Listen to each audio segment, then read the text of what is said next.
வெற்றிவேல் முருகனுக்கு அரோகரா. கந்த சஷ்டியோட 6வது நாள் விரதத்தை எப்படி இருக்கிறது அப்படிங்கிறத பார்க்கலாம்.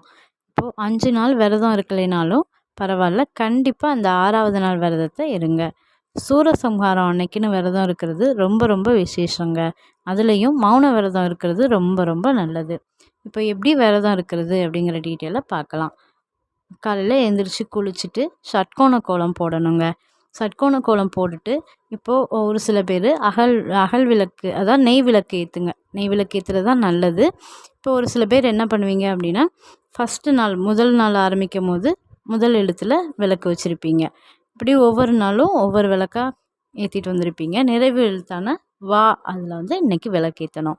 நான் எப்போவுமே முதல் நாள்லேருந்து கடைசி நாள் வரைக்கும் 6 அகல் விளக்குமே ஏற்றிடுவேங்க. நீங்கள் எப்படி விளக்கு ஏற்றுறீங்களோ அது மாதிரி பார்த்து இன்றைக்கி நிறைவு எழுத்தான வாழை விளக்கு வச்சுக்கோங்க. அப்புறம் சாமி படத்துக்கு நல்ல பொட்டு பூலாம் வச்சு அலங்காரம் பண்ணி பால், பழம் இல்லைன்னா தேன், தினை மாவு என்ன கிடைக்குதோ அதை எளிமையான முறையில் நைவேத்தியமாக வச்சுக்குங்க. வச்சுட்டு முருகனை நல்ல மனசார வேண்டிக்குங்க. காப்பு கட்டணும் அப்படின்னு அவசியம் இல்லை. அந்த ஒரு நாள் விரதம் இருக்கிறவங்க காப்பு கட்டணும் அப்படிங்கிறது அவசியம் இல்லை. உங்களுக்கு வேணும் கட்டணும் அப்படின்னு வேண்டிக்கிட்டிங்கன்னா கட்டிக்குங்க. இப்போ நல்லா முருகன்கிட்ட உள்ள முருக கண்ணீர் பெருக நல்லா உங்களோட வேண்டுதல்களை முருகன்கிட்ட சொல்லுங்கள். பேசுங்க முருகன்கிட்ட. அப்பா, நீ கண்டிப்பாக என்னோடய கர்ம வினைகளை நீக்கி என்னோடய வேண்டுதலை நிறைவேற்றுங்க. நான் வேண்டுற வரங்களை மிக விரைவில் எனக்கு நடத்தி கொடுங்கன்னு மனசார வேண்டிக்குங்க. உங்களுக்கு முடிஞ்ச அளவுக்கு இன்றைக்கி அன்னதானம் பண்ணுங்கங்க. எத்தனை பேருக்கு சாப்பாடு வாங்கி கொடுக்கவோ இல்லை சாப்பாடு செஞ்சு கொடுக்கவோ அன்னதானம் போடவோ முடியுமோ அதை பண்ணுங்கள். மாலையில் 4 மணிக்கு மேலே திருச்செந்தூரில் சூரசம்ஹாரம் நடக்கும். சில கோவில்களில் என்ன பண்ணுவாங்கன்னா 7 மணி 8 மணி கூட ஆகும். உங்கள் திருச்செந்தூர் போக முடியாதவங்க பக்கத்தில் இருக்க கோவில்களில் சூரசம்ஹாரம் நடக்கும். அங்கே போய் பாருங்கள். எத்தனை மணிக்கு முடியுது அப்படிங்கிறத பார்த்துட்டு அதுக்கேற்ற மாதிரி பார்த்துக்குங்க. எத்தனை மணிக்கு முடிஞ்சாலும் பரவாயில்ல. அதுக்கப்புறம் அந்த கண்டிப்பாக தலைக்கு குளிச்சுட்டு மறுபடியும் சட்கோண கோலம் போட்டு சாமி கும்பிடணும். சூரசம்ஹாரத்தை கோவிலில் போய் பார்க்க முடியலைனாலும் டிவியில் லைவாக போடுவாங்க. அதை பாருங்கள். பார்த்துட்டு விரதம் இருக்கிறவங்க கண்டிப்பாக தலைக்கு குளிக்கணும். ஒரு நாள் விரதம் இருக்கிறவங்க அன்னைக்கினே விரதத்தை நிறைவு பண்ணிடலாங்க. சூரசம்ஹாரம் முடிஞ்சோன்னே பூஜை பண்ணி குளிச்சுட்டு பூஜை பண்ணிவிட்டு அவங்க விரதத்தை நிறைவு பண்ணிடலாம். ஆனால் அந்த கந்த சஷ்டி முதல் நாள்லேருந்து விரதம் இருக்கிறவங்க சூரசம்ஹாரம் முடிஞ்சோன்னே சில பேர் விரதத்தை நிறைவு பண்ணிடுவாங்க. ஆனால் 7வது நாள் திருக்கல்யாணம் பார்த்துட்டு விரதத்தை நிறைவு பண்ணுறது தாங்க ரொம்ப ரொம்ப நல்லது. இப்போ இந்த 6 நாள் விரதம் இருக்கிறவங்களும் சரி, இந்த ஒரு நாள் விரதம் இருந்து இன்றைக்கி முடிக்கிறவங்களும் எப்படி நிறைவு பண்ணுறது அப்படிங்கிறத பார்ப்போம்.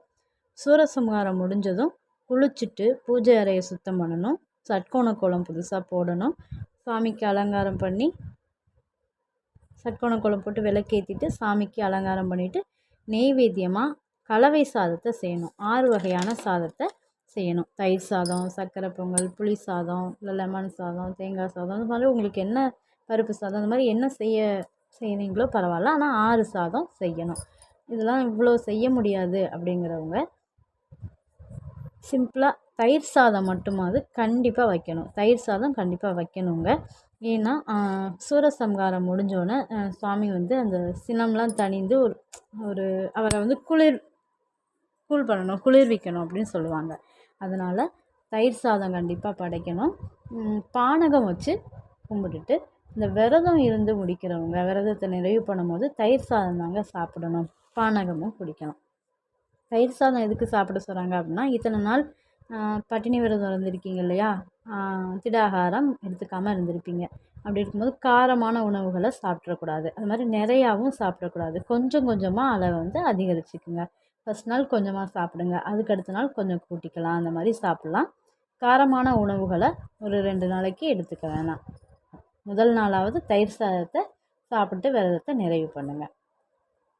சரி, இப்போ வந்து உங்களுக்கு சாமிக்கு என்ன படைச்சிட்டு உங்களுக்கு என்ன மந்திரம் தெரியுதோ அந்த மந்திரத்தை சொல்லலாம். பாடல்களை பாடி நல்லா தீபதூப ஆராதனை காட்டி ஐயன்கிட்ட மனசார வேண்டிக்கோங்க.